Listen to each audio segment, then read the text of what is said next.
Tonight on Life on the Rock, we have Rachel Hoover Canto, Part 1, I'll Give a Reflection, and much more.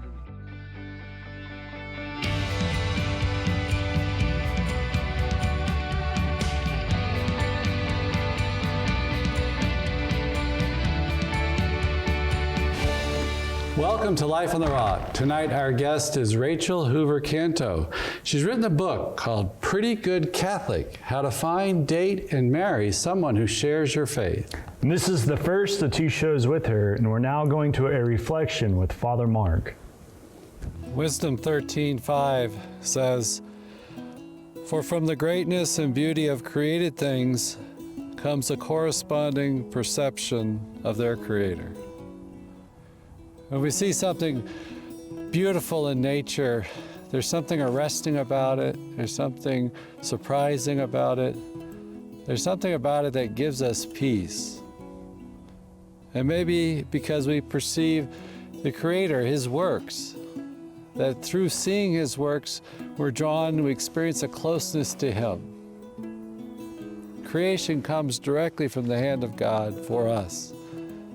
It's there to nurture us and to lead us to Him. It helps us. It just gives us peace, gives us stillness. It kind of just pulls us out of ourselves to see something so beautiful and majestic as a snow-capped mountain. May we take the time to spend in nature and to let it lift our hearts and minds to praise and thanks God.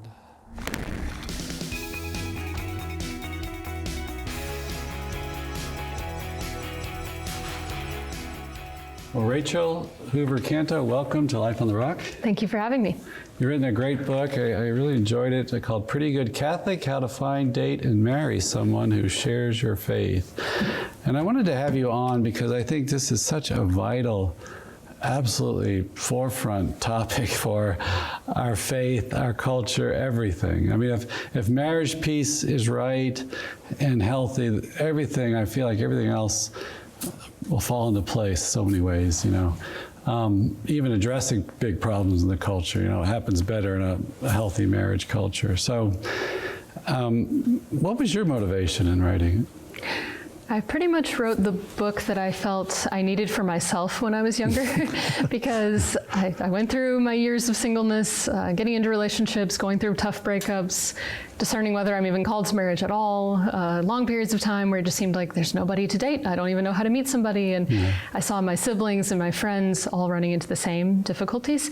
And so I decided eventually to just pull together all the best advice I could find from real married couples as well as matchmakers and psychologists and priests and anybody who had some light to shed on this subject, and just put it all together in one place so that hopefully other people don't have to go through quite all the same difficulties, or at least they have a guide or a companion as they go through those difficulties and find their spouse. Yeah.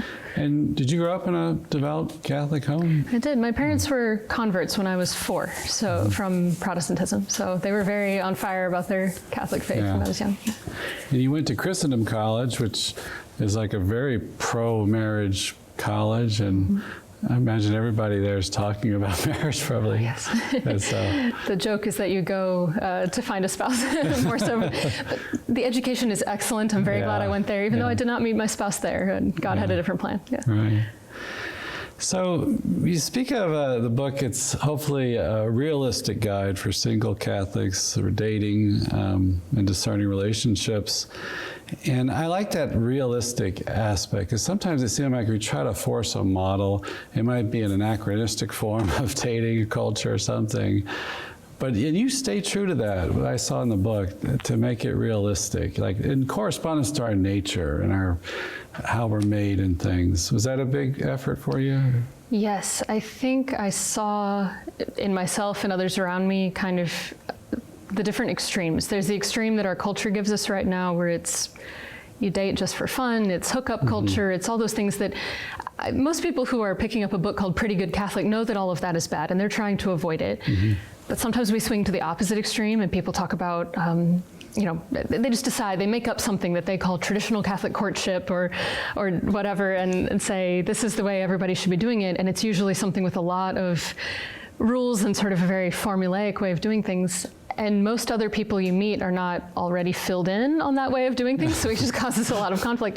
And so I wanted to kind of strike the happy medium and say, we can use the word dating or courtship, whatever term you want to use. It's okay to just, as a young adult, meet people in a safe public place, just have a chat over coffee or ice cream or whatever. There's nothing wrong with that. You can even do that with several people at once for a little bit till you get to know those people well enough to decide if you're going to really discern marriage. There's nothing wrong with that. But there are also the teachings that the church and scripture give us on how to do this safely and just what marriage really is. Ultimately, the goal should be marriage and not just casual dating forever. Yeah. Well, tell us about the title, Pretty Good Catholic. Now, you're a Christendom grad, so you're top echelon Catholic, right? Striving. I think it was actually the editor who originally suggested that title, and I said, oh, it's perfect, because I wanted to show that this book is not about perfection. There's not one perfect right way to do everything. You also are looking for someone who's good, morally, and also pretty or attractive. It's good to have that desire. And so it's kind of a play on words a little bit. A pretty good Catholic is what we're all looking for. Yeah, and that comes up a lot. There's a discussion of, I don't want to settle, and there's there are non-negotiable and stuff, but sometimes our standards for being pretty enough or being good enough or whatever, it can be too much, right? And people come in with a list of what they want, especially women, right? You oftentimes make the list. But talk about that list, because you're not a big fan of it, are you? Sure. So I actually had gone to a talk when I was in college at Christendom. The chaplain gave this lovely talk for the women on campus, and he said, if you're like most women, you have the list. And we all kind of giggled and looked around each other like, oh, and I really had written down my husband list before. Yeah. Not everyone writes it down, but it's sort of a mental list. And sometimes that's encouraged in Christian cultures because we're supposed to have high, strong standards for who our husband is going to be. And I think there's a good instinct there, but too many of the items on the list are usually what should be considered preferences, not standards. Right. So standards, the things we really need to hold on to are, does this person really love God and pursue holiness? Is this person capable of good communication, humility, acknowledging if they're wrong, all those basic things that really make for a good marriage for the long term? On a relationship period of any kind. Right, yes. Yeah. So those are standards. Yeah. And then preferences are anything from the very shallow, 6 feet tall, this much in his bank account, sort of the stereotype. Yeah. But even for me, I thought I wanted someone who had kind of a more introverted personality, for example, because that's kind of how I am, and I was drawn to it. And then I realized that doesn't actually work when I get into a relationship with someone else like that. Yeah. So I had to let go of that preference and most of my list and just say, God, I want you to bring into my life whoever you think would actually be best for me, whoever will really make me happy and holy, and kind of have a more open mind. And then as I started to get to know these gentlemen, by just going on a few dates, I could see if those standards were kind of starting to show through, or if he really didn't match up with that. And my husband was not really my type initially, or so I thought. He didn't meet all of those more shallow preferences that I had. I was just sharing beforehand that he wears earrings, he has tattoos. I was looking for a much more clean-cut kind of, wears a suit and bow tie kind of guy. Yeah. But his personality is actually so perfect for me. He's very much a man of God. He's searching for holiness. He wanted a good marriage, a happy family. So all the standards lined up, all our major goals in life lined up. And I just had to give him a chance and get past those more shallow preferences in order to know that about him. So the list that we should set aside is those preferences, but then do hold fast to the standards and just letting God guide us. Am I actually happier and holier around this person or not? Sometimes you just need to be around the person to know that.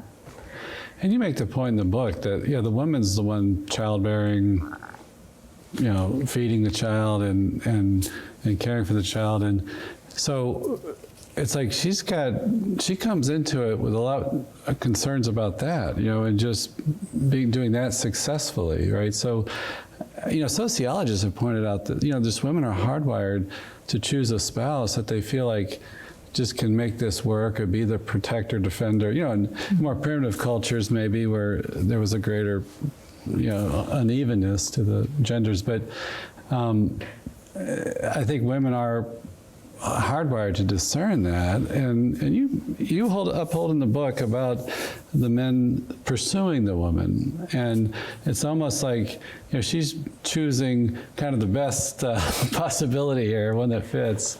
So I thought that was a powerful part, because I really think that's true in so many ways. It can be a little controversial in our culture, right? That I do say it's recommended. It's probably going to work out better if the man is the one who asks for the first date, the first several dates really, who's overall usually the one planning the dates. If he's the one who starts that conversation, like, let's be exclusive, let's be boyfriend and girlfriend, I want you to meet my family. And then of course, I think we still accept in our culture that he's usually the one to propose, right? So it just all flows toward that very naturally. And even in marriage, I've realized in almost 2 years of marriage that my husband does need to kind of wear the pants in the family. He needs to be the head of the household, the leader, in a very respectful and gentle and collaborative way, right? And so that should be modeled in the relationship. There are exceptions. I know people who, their marriage started off because the woman was the one to kind of make the first move. But it still only seems to work well if the guy pretty quickly kind of took over that pursuer role a little bit more and became proactive. Because if he just stays passive the whole time, most women don't actually like that. It puts a lot of stress on the woman. Yes, it's so much to plan everything, and if you can just sit back and relax. Some matchmakers I know are very in favor of that. They say you're more feminine when you can just relax and let him take the lead and let him make the plans, and then he's attracted to that, and it's actually this beautiful dynamic that happens between the two. Yeah, and it seems like the male psychology needs to be fired up, you need to get motivated and everything. Men need a challenge usually. Yes, they don't want a woman who just kind of comes and stands right on his doorstep and says, hey, I'm here. They like to have to do a little something to prove themselves, I think. Right. We'll take a short break. We'll be back in just a moment with Rachel Hoover Canto.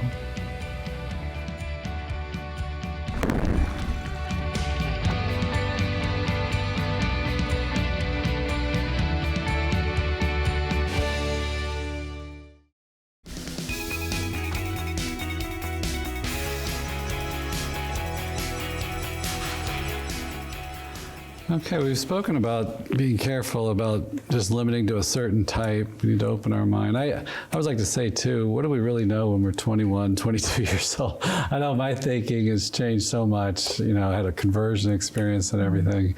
So, we have to have some standards that are non-negotiable, but not to be too limiting. But what I really loved about this first part of the book, and this is the thing I most hear, is I can't meet anybody.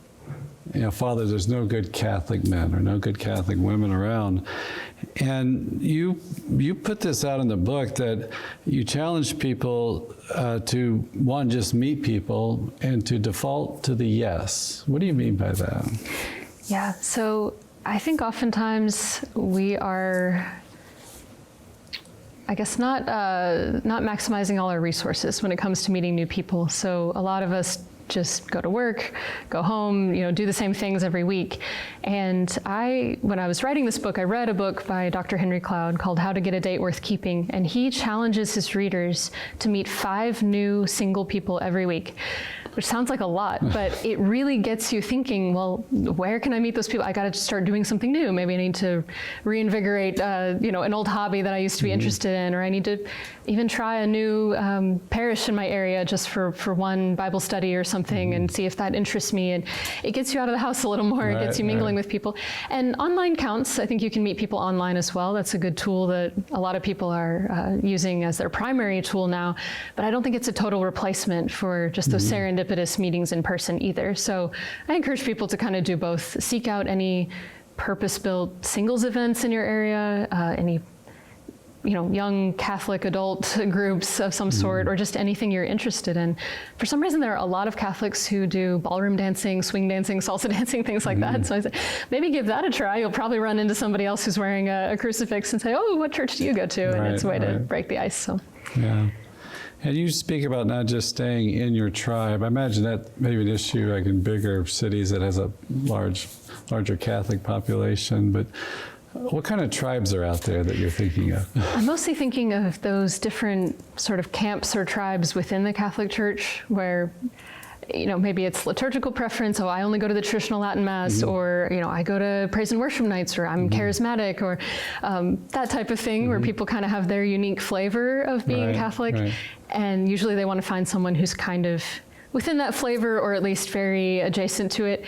And I understand that instinct. I'm pretty traditional leaning myself. I definitely had a time period where I thought, I got to meet a guy who already, goes to Latin Mass. And then I realized that as long as it's something that is officially under the Catholic umbrella, there's something wrong with it, we should be a little more flexible. If you're looking for someone who's a really devout Catholic, that's already limiting you from a lot of people in the world, right? It's a smaller pool. Yeah. So if you further limit it by, age and all these other things, and then down to the specific flavor of Catholicism, well, now your pool is this big.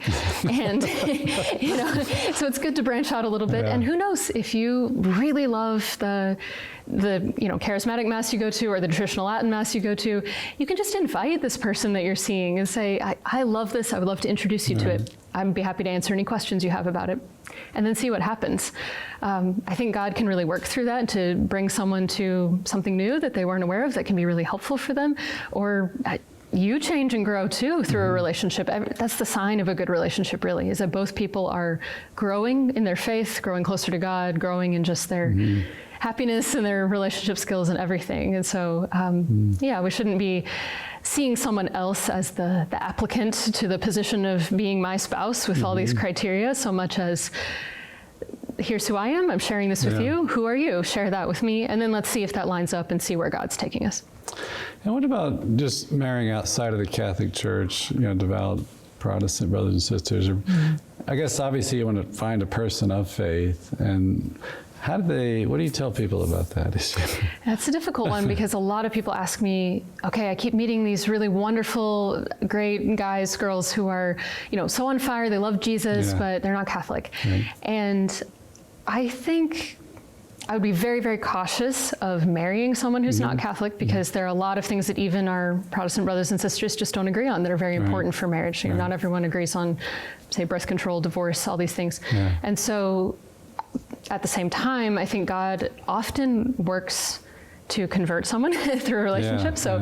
I wouldn't be totally closed off to just going on a few dates and kind of seeing what's their level of openness.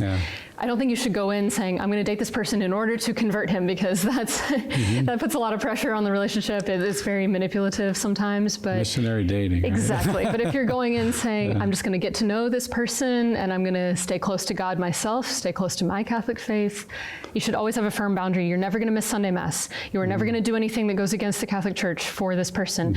Be very firm in your own faith, and be willing to just share that joyfully. And then if they are not open to it at all, it's probably time to move on. But if they're genuinely interested, then maybe continue forward. And there are those marriages out there where it's a Catholic and a Protestant and it works out well, but I think that's pretty rare. The stats on whether the children remain Catholic or remain Christian at all are very scary. I realized in one Pew study, they showed that if there was a Catholic parent and a Protestant parent, as adults, the children of that marriage were about equal parts Catholic, Protestant, or no faith at all. So having those two different faiths in the house seems to lead about 30% to just give up on faith entirely, because maybe they're confused about it. Hard to tell what's going on there, but I would be very cautious of it personally. Right. And you also talk about defaulting to yes. So we said just get out there and meet people. And you even suggested in the book, okay, 5 people a week, that might be a much, but at least maybe one person. Start small. Start small. But to default to the yes, what do you mean by that? So a lot of Catholics I've found, maybe particularly women, but I think men too, will meet a bunch of new people at the young adult group or whatever, and they tend to sort of hover and do their research for a long time, be very hesitant to actually go on a date with someone, because once you've gone on a date with someone, most people around you think that this is super serious and that you're off limits to everybody else or something, so it's very high pressure. But I encourage people to, again, kind of set aside the shallower preferences and get over the fear a little bit and just plunge into a date. Default to saying yes unless you have a really strong reason to say no. Instead of everybody's a no unless I have a really strong reason to say yes. Those are kind of, two sides of it. And so that way, I think everyone just gets to go on more dates, which most Catholics who are marriage-minded are looking for. And that way, eventually it takes the pressure off a little bit. Like, well, I'm open to one date with anybody unless I see a really strong reason not to, means I'm just getting to know different people. I'm not going to get too intimate, emotionally or physically on these dates. We're just going to have a coffee or something and chat a little bit and see if there's any potential here. It's really, you're building a little bit of a friendship with the understanding that this may blossom into romance later, rather than it's all or nothing. We're nothing to each other, and then all of a sudden we're deep in the thick of this relationship. Because then the breakup is so devastating when it comes, and it's so hard to kind of heal and move on and start over, and doing that repeatedly can be really unhealthy. Yeah. Well, Rachel, thank you so much. We're going to do a second show with you to go deeper into the book with some other issues. Especially, I want to talk about advice to men out there. But thank you for joining us. Thank you for having me.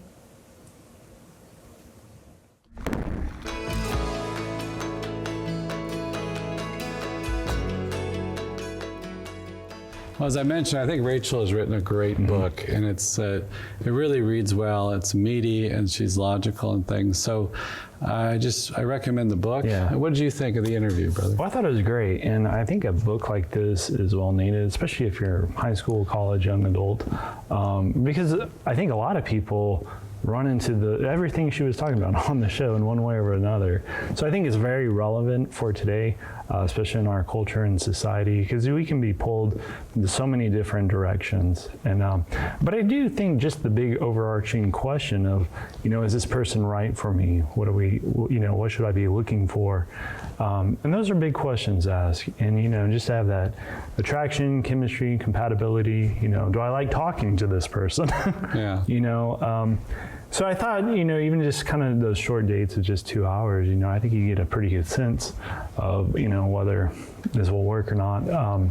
But I think too, there's a struggle out there because there's a lot of woundedness as well. There's sin in the world. And so there is that struggle to put ourselves out there. Right. And that needs to be done. I mean, we cooperate with God's grace. We can't just wait for God to present someone to us, And He does. I think she made the point that, following God, having that relationship with God, praying. I mean, the Catechism talks about we can merit friendship. We can pray and ask for friendship, pray and ask for a spouse.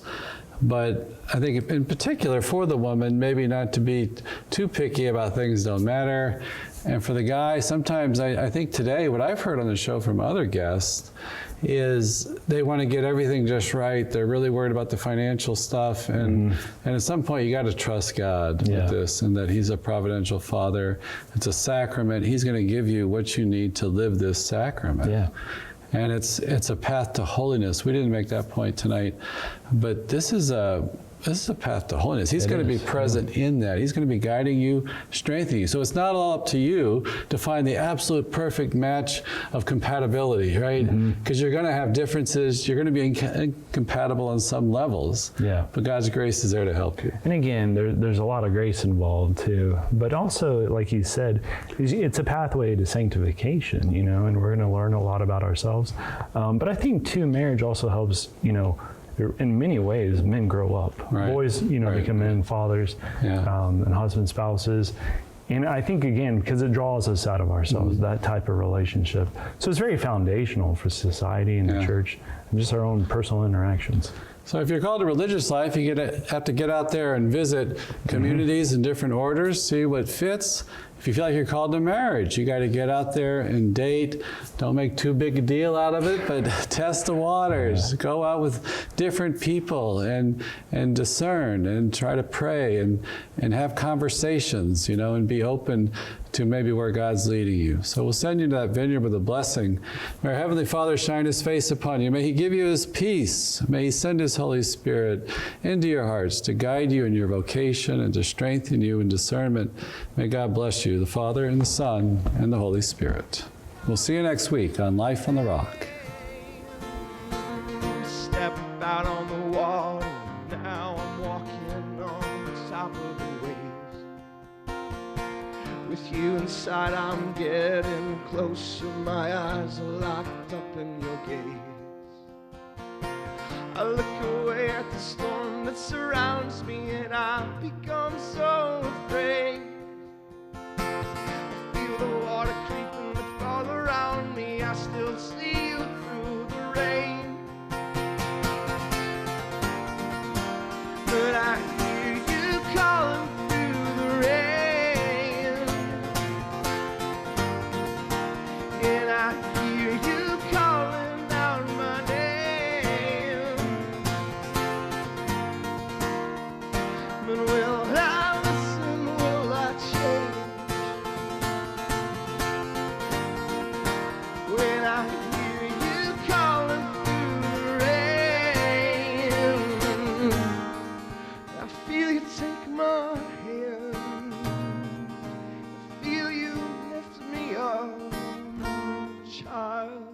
why